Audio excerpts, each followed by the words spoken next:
Атамбаев жан сакчы шопурунан тышкары жердештеринен да неге клан түзгөн?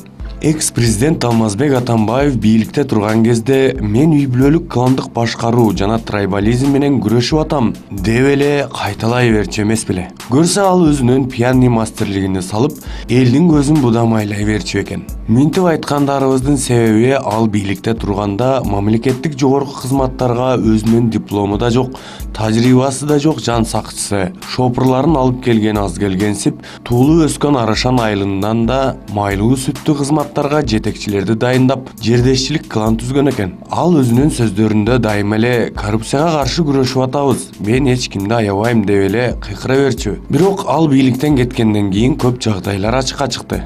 Көрсө ал коррупцияга каршы күрөшүүгө көбүн эсе өзүнүн оппоненттеринен өч алууну көздөчү экен.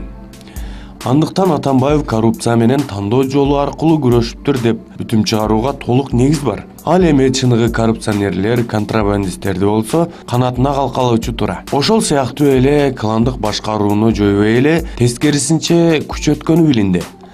Анын айлана тегерегинде жүргөндөрдү карап эле Атамбаев өзүнө жакын адамдарды жана туугандарын, жан сакчы, кампачы, катчы, шопурларын жыйнап алганын түшүнөсүн. Ошолордун арасында өзү туулуу өскөн Арашан айылынан да өтө көп адамдар болгонун белгилеп айтуу керек. Мына ушунун өзү Атамбаевдин кланы үй бүлөлүк кландык башкаруудан да коркунучтуураак жана кооптуураак экенин айтып турат. Жердешчилик кланынын башында Атамбаев өзү турат. Анан кийин өзүнүн эмгек жолун кампачы болуп баштаган Албек Ибраимов.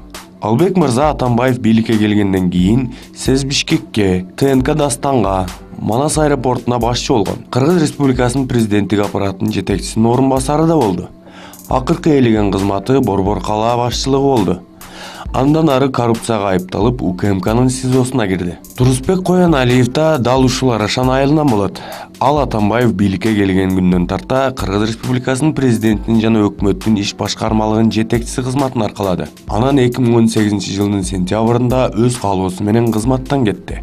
Тургунбек Кулмурзаевди айта кетели. Бул да Аламөдүн районунан. Атамбаевдин доорунда Кыргыз газды башкарып, анын Россиялык Газпромго $1 сатылышына чоң салым кошкон. Дагы бирөөсү бул Жоошбек Кояналиев, Арашан айылынан.